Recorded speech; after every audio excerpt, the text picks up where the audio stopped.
So we are creeping along here into October, and always a good chance or a good idea to bring back Michael Bratton from that SEC podcast just to see how some of the predictions are going. Michael, first of all, thank you for being here, and let's start with Georgia. People seem to be wondering what's wrong with the Dogs. They're heading to Athens this weekend.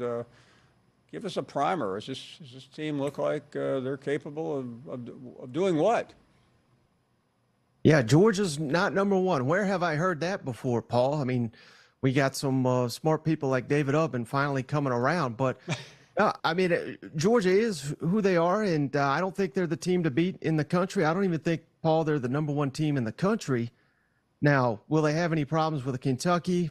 I doubt it. But it's not out of the realm of possibility that Kentucky wins this football game. They have played better than Georgia this season. So, the Dogs are not number one. They should not be. And I think anyone voting Georgia number one should have their vote taken away. Okay. Some guys coming in here to take my vote away.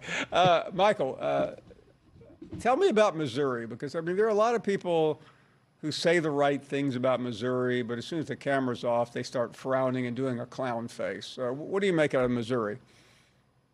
Yeah, and I don't get it, Paul. I mean, when they sign a 5-star or land a 5-star commitment, people complain, and it's because of NIL and this and that.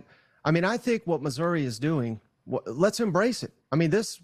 We all complain that it's the same 3 or 4 teams in the playoff every year, and I'm not crazy enough to say Missouri is playoff bound at this point in time, but hey, they're one of the few undefeateds left in the SEC, so I'm embracing it. And I think the way LSU's defense is playing, they're going to do their part to keep Missouri undefeated for another week. And who knows, Paul? Next week they go to Kentucky, and you may laugh at this, Paul, but heck, that could be like a playoff elimination game. Missouri at Kentucky. Who would have thought of that a month ago? I'm embracing it. Brady Cook, remember, they were booing him before the Kansas State game. Now they're propping him up for the Heisman, and I'm here for it. Are you still here for LSU? I don't think you are, based on what you just got through saying.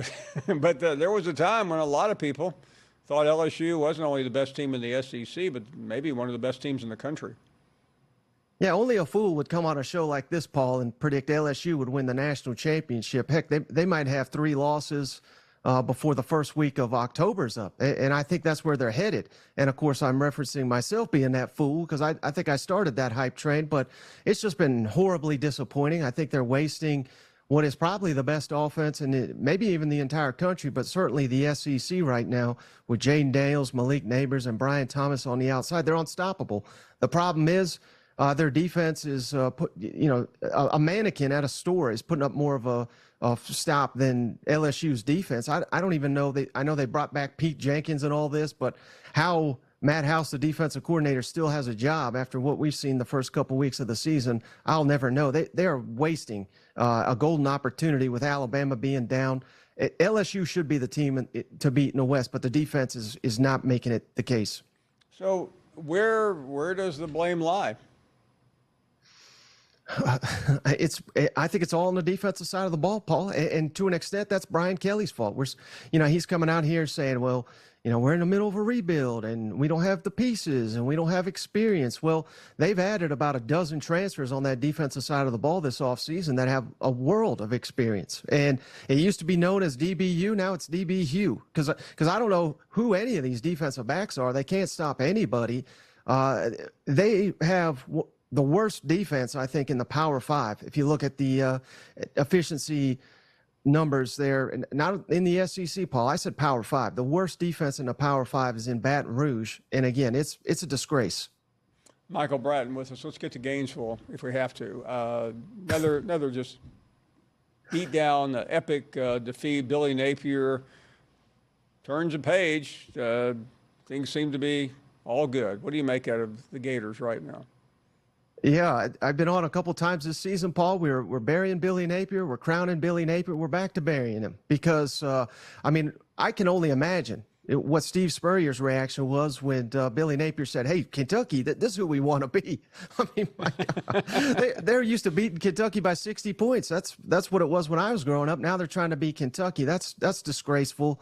And I said it before jokingly, but it's the truth, Paul. This weekend is a must-win with Vanderbilt coming into town. Billy Napier's not beating Vanderbilt. If they lose to Vanderbilt on Saturday, they might as well fire him on Sunday, because I don't think they're going to win another game the rest of the way. The schedule's brutal, and he's 1-7 outside of the swamp, Paul, and all their tough games are away from the swamp. So I don't know how many more. They may be lucky to win 5 games this year in Gainesville. Michael Bratton, let me move ahead. A couple other big games there's the Gator schedule. You buried Nick Saban. You described his program as decaying. The dynasty's done, and I mean, I don't know where you were the last 2 Saturdays, but from my tired eyes, Tide looked pretty good. Yeah, they look good against schools from Mississippi, Paul. I mean, what an accomplishment that is for Nick Saban and his roster that we were told was the best of all time, and this offensive line, 5 guys that are 7 foot tall, 400 pounds, cannot be moved.